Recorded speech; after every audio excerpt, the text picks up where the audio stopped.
Hello. তো কেমন আছো তোমরা? তো অনেকদিন পর আমরা একটা নিউ চ্যাপ্টার, যেটা তোমাদের সেমিস্টার 3 তে খুবই ইম্পর্টেন্ট, পি ব্লক। ঠিক আছে? তো আমরা প্রথমে পি ব্লকের 15, 16, 17, 18 তিনটে গ্রুপ আছে। 15, 16, 17, 18 তিনটে গ্রুপ আছে। প্রথমে আমরা পি ব্লকের 15 গ্রুপের সম্বন্ধে কিছু আলোচনা করব এবং ইম্পর্টেন্ট কথাগুলো তোমরা খুব ভালোভাবে বুঝে যাবে। ঠিক আছে? তো প্রথমত আমরা কথা বলবো পি ব্লকের গ্রুপ গ্রুপ 15-এ কি কি আছে। তো তোমরা 15টা যদি মনে করার চেষ্টা করো, তো নাইট্রোজেন, ফসফরাস, আর্সেনিক, অ্যান্টিমনি এবং বিসমাথ। ঠিক আছে? অ্যান্টিমনি এবং বিসমাথ। ঠিক আছে? তোমরা দেখতে পাচ্ছ নিশ্চয়ই। তো আমরা কি জানি নাইট্রোজেন এবং ফসফরাস কি? স্যার, নাইট্রোজেন এবং ফসফরাস অধাতু। তো অধাতুকে আমরা ইংলিশে কি বলতে পারি? নন মেটালিক। নন মেটালিক। ওকে বেটা? অ্যান্ড আর্সেনিককে আমরা কি বলতে পারি? আর্সেনিক এবং বিসমাথকে আমরা বলতে পারি ধাতু কল্প। ধাতু কল্প। ওকে? বিসমাথকে আমরা বলতে পারি মেটাল। কি বলতে পারি? মেটাল। এটা আমাদের জানা হয়ে গেল।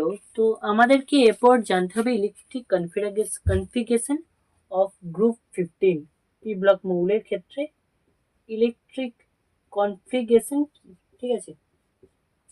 তো এটা খুবই সহজ, NH2 NP3। ঠিক আছে? তো NP3 হলো পি ব্লক মৌলের ক্ষেত্রে NH। তো আমরা বেসিক কিছু শিখলাম electro configuration of P block মৌলের ক্ষেত্রে ইলেকট্রো কনফিগারেশন। তো এরপর আমাদেরকে একটু অ্যাডভান্স লেভেলের দিকে যেতে হবে। ঠিক আছে? তো এরপর আমরা টপ টু বটমের দিকে যাব। টপ টু বটম বেটা। টপ টু বটমে গেলে নাম্বার অফ সেল ইনক্রিজ হয়। নাম্বার অফ সেল ইনক্রিজ হয়। নাম্বার অফ সেল ইনক্রিজ হয়। তো নাম্বার অফ সেল যদি ইনক্রিজ হয়, তাহলে আমরা কি বলতে পারি? তাহলে আমরা বলতে পারি যে যে সাইজ সেটা গ্রুপের উপর থেকে নিচের দিকে, উপরে মৌলটার চেয়ে নিচের মৌলটা সব থেকে বেশি হবে। ঠিক আছে? উপরে মৌলটার কম হবে, নিচের মৌলটার বেশি হবে। ঠিক আছে? বোঝা গেল? Very good. তো সবচেয়ে কম হবে নাইট্রোজেনের, তারপর ফসফরাসের, সরি, তারপর আর্সেনিকের, তারপর অ্যান্টিমনির, তারপর বিসমাথের। ঠিক আছে? বোঝা গেল?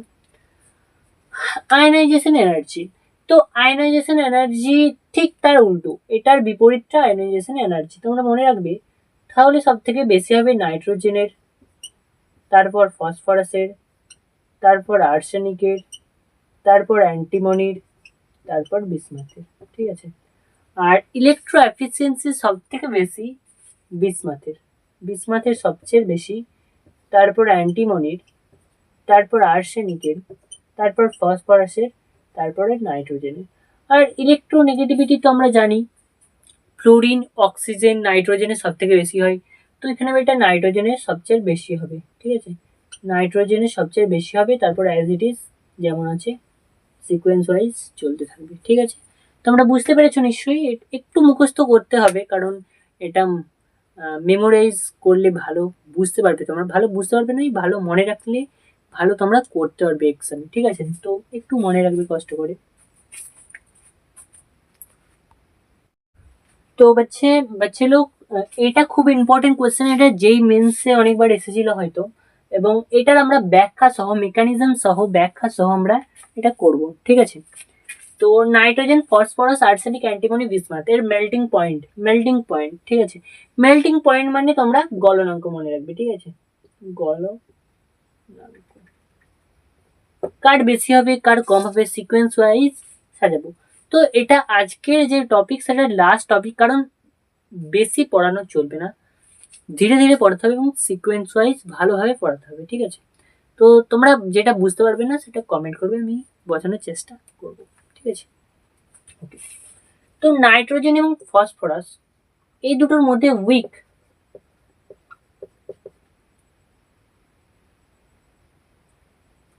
ভ্যান ডের ওয়াল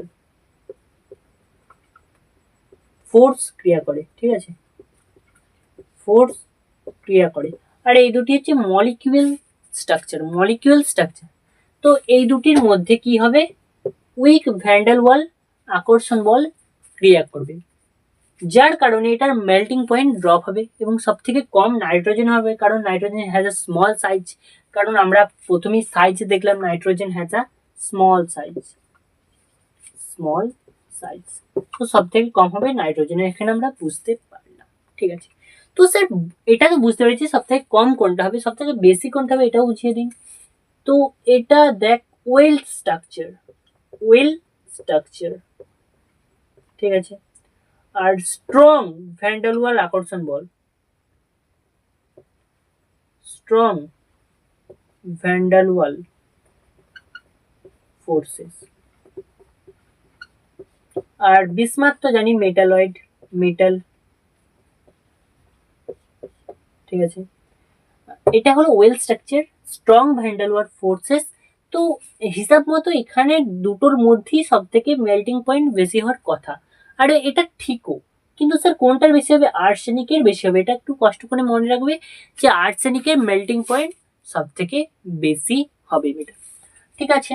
তো স্যার প্রথমে আর্সেনিক হলো, আর ওয়েল স্ট্রাকচারে অ্যান্টিমনিও পড়ছে, তো তারপর হবে অ্যান্টিমনি স্যার, ঠিক ঠিক কাহা আপনি। তারপর মেটালাইট যেহেতু স্ট্রাকচার হবে আছে, তো বিসমাথের তারপর হবে।